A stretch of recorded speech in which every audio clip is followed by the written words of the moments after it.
महाराज अमर सूर्यवंशी अपनी रानी प्रेमलता और 2 राजकुमारियों सिमरन और नीलम के साथ रहा करते थे। बड़ी राजकुमारी सिमरन बड़ी ही शांत स्वभाव की थी, जबकि छोटी राजकुमारी नीलम बहुत ही चंचल स्वभाव की थी। महाराज अपनी दोनों राजकुमारियों से बहुत प्रेम किया करते थे और उन्हीं के लाड़ प्यार ने नीलम को बिगाड़ कर रखा था। नीलम बहुत जिद्दी थी, वो खाने में हर दिन कोई न कोई कमी निकालती। ऐसे ही एक दिन, माँ आज दाल तो बिल्कुल भी अच्छी नहीं लग रही और इस सब्जी में तो मुझे कोई स्वाद ही नहीं लग रहा। ऐसा लग रहा है जैसे सदियों पुरानी सब्जी खा रहे हैं हम। बेटे की बात सुनकर रानी ने खाना चक्कर देखा और फिर बोली, नीलम खाने में तो कोई भी बुराई नहीं है, बिल्कुल सही बना है। सब कुछ ठीक होने के बाद भी तुम इतने नाटक क्यों करती हो? माँ आपको तो पता है नीलम खाने में रोज ही कमी निकालती है, इसलिए आप उसकी बातों पर गौर मत कीजिए। दीदी आपको मेरे बारे में ऐसी बातें नहीं करनी चाहिए। अगर मुझे खाना अच्छा नहीं लगता तो मैं बता देती हूँ, अगर आपको अच्छा लगता है तो आप खा लिया करो। पिताजी आप तो मेरे लिए मैगी ही बनवा दीजिए, मुझे नहीं खाना ये खाना। नीलम बेटा, और महाराज को उनके लिए मैगी बनवानी पड़ती। महाराज को राजकुमारी नीलम के इस व्यवहार को देखकर लगातार चिंता होती थी। ऐसे ही एक दिन महारानी महाराज से बोली, महाराज राजकुमारी नीलम हमेशा ही खाने में कमी निकालती है और खाने की जगह वो मैगी खा लेती है, जिसकी वजह से खाना उनके अंग को नहीं लगता। आपने देखा नहीं वो कितनी दुबली पतली हो गई है? यदि ऐसा ही चलता रहा तो उनकी तबीयत बिगड़ सकती है। हाँ महारानी, हमें भी इस बात की चिंता है। हमने हर संभव प्रयास कर लिया, परंतु राजकुमारी नीलम की ये आदत सुधर ही नहीं रही। हम भी इस बात से परेशान हैं। इस तरह अब वो लोग परेशान थे। ऐसे ही समय बीत रहा था। एक दिन महाराज की बहन कामिनी देवी महाराज से मिलने आई। सभी लोगों ने उनका स्वागत किया और उनसे ढेर सारी बातें की। फिर महारानी बोली, दीदी आप नहा धोकर तैयार होकर डाइनिंग टेबल पर आ जाइए, हम सब मिलकर खाना खाएंगे। खाना लगभग तैयार हो गया है। ठीक है भाभी। कामिनी देवी नहा धोकर डाइनिंग टेबल पर बैठती है। तब महाराज कहते हैं, तुम लोग उस बेचारी पर क्यों बरस रहे हो? अगर उसे खाना पसंद नहीं आया तो कोई बात नहीं है, हम अभी उसके लिए मैगी बनवा देते हैं। महाराज आप ही के लाड़ प्यार ने इसे बिगाड़ कर रखा है। ये कोई 1-2 दिन की बात नहीं। राजकुमारी नीलम हर दिन खाने में कमी निकालती है और हर दिन अपने लिए मैगी बनवा लेती है। इतनी मैगी खाना सही नहीं, ये आप भी भली भांति जानते हैं। महारानी राजकुमारी अभी छोटी है, धीरे धीरे करके समझ जाएगी। इतना बोलकर राजा अपनी दासी को आवाज लगाते हैं, गंगा। जी महाराज। गंगा ऐसा करो कि हमारी छोटी राजकुमारी के लिए मैगी बना दो, और हाँ ध्यान रहे मैगी बनाने में किसी तरह की कोई कमी नहीं रहनी चाहिए। ठीक है महाराज, मैं अभी बना कर लाती हूँ। राजकुमारी नीलम के लिए मैगी बनाकर ला देती है। राजकुमारी नीलम अब तो ठीक लग रहा है ना आपको? हाँ पिताजी अच्छी है, खा लेती हूँ इसे। इतना बोलकर अब राजकुमारी नीलम मैगी खा लेती है। ये रोज की ही बात थी। राजकुमारी नीलम हर दिन खाने में कोई ना कोई। आपके आने के उपलक्ष्य में आज मैंने रसोइये से कहकर स्पेशल खाना बनवाया है।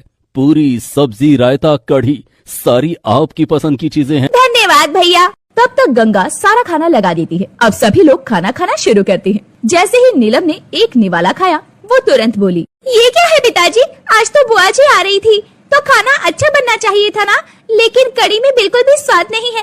और ये पूरियाँ तो कितनी कड़ी है, और सब्जी में तो रंग ही नजर नहीं आ रहा है। कोई भी अच्छा खाना नहीं बना है। कामिनी ने भी खाने को चखा और फिर बोली, नीलम खाना तो बहुत ही स्वादिष्ट बना है बेटा, तुम्हें खाना क्यों अच्छा नहीं लग रहा? नहीं बुआ जी, मुझे ये खाना बिल्कुल भी अच्छा नहीं लगा। गंगा ऐसा करो मेरे लिए मैगी ही बना दो, मैं वही खा लूंगी। गंगा नीलम के लिए मैगी बना देती है। नीलम मैगी खा लेती है। फिर जब रात को सभी लोग खाना खाने बैठते हैं, तब नीलम को फिर से खाना पसंद नहीं आता। वो अपने लिए मैगी बनवा कर खाती है। ऐसे ही अगली सुबह भी कामिनी देवी ये सब कुछ देख रही थी। दोपहर में वो महारानी के पास जाती है। सारा खाना बन जाएगा, तब आप अपनी मैगी बनाकर खा सकती हैं। अब रात को खाने के समय नीलम रसोई में पहुंची, जहां रसोइया खाना बना रहा था।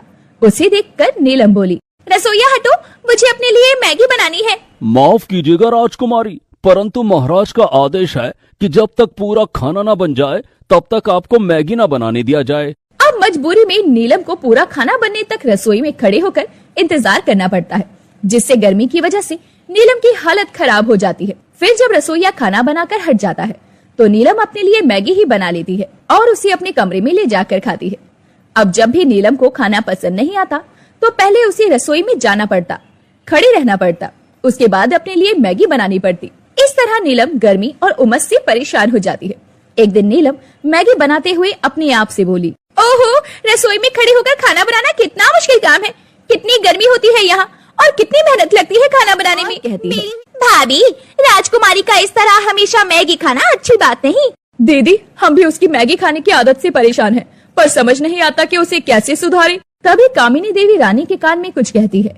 ये सुनकर महारानी बहुत खुश हो जाती है और कहती है, आप चिंता मत कीजिए दीदी, बिल्कुल ऐसा ही होगा जैसा आपने कहा है। अगले दिन फिर से खाना लगता है। नीलम को खाना पसंद नहीं आता तो नीलम कहती है, पिताजी, खाना आज भी अच्छा नहीं बना है, मैं तो मैगी ही खा लेती हूँ। गंगा, मेरे लिए मैगी बना दो।